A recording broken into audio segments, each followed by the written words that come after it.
Tensions are rising over the future of outer space. Today, the UN Security Council rejected a resolution aimed at preventing an arms race in space. The vote came after Russia vetoed the measure, which was backed by the United States and Japan. The draft resolution, proposed by the US and Japan, called on all countries, especially those with advanced space programs, to commit to the peaceful use of space and avoid an arms race. However, Russia blocked the resolution, calling it a dirty spectacle and a cynical ploy by the West. Today, our council is once again being involved in a dirty spectacle prepared by the US and Japan. This is a cynical ploy. We're being tricked. This time, it's being promoted by Japan and US, who authored the draft resolution we're to vote on. At first glance, it looks harmless, it looks positive. Because officially, it's devoted to a topic that's of great importance to the international community. That's the non-placement of WMDs in outer space. Yet behind this fig leaf, there was a cunning plan that was concocted by our Western colleagues. It has nothing to do with the laudable objective I mentioned earlier.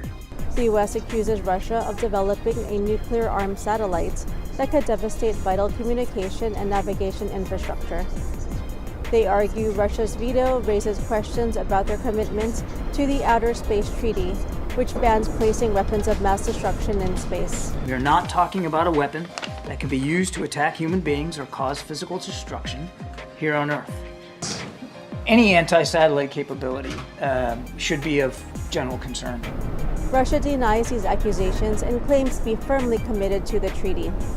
They say the US resolution is a ploy to distract from their own lack of commitment to a peaceful space environment. They're cherry-picking WMDs out of all the other kinds of weapons.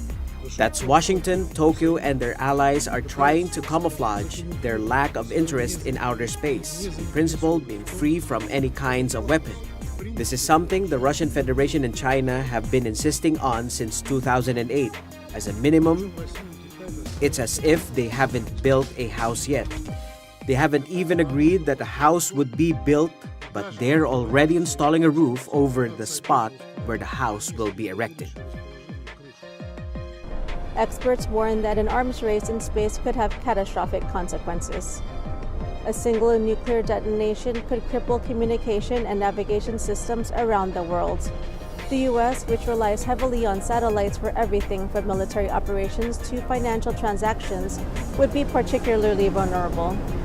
We have only begun to understand the catastrophic ramifications of a nuclear explosion in space.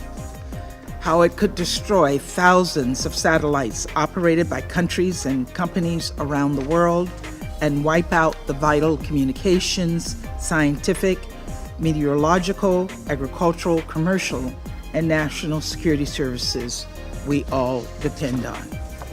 The international community will need to find a way to address these concerns and ensure the peaceful exploration and use of outer space. Joanne Soriano for Net 25 News.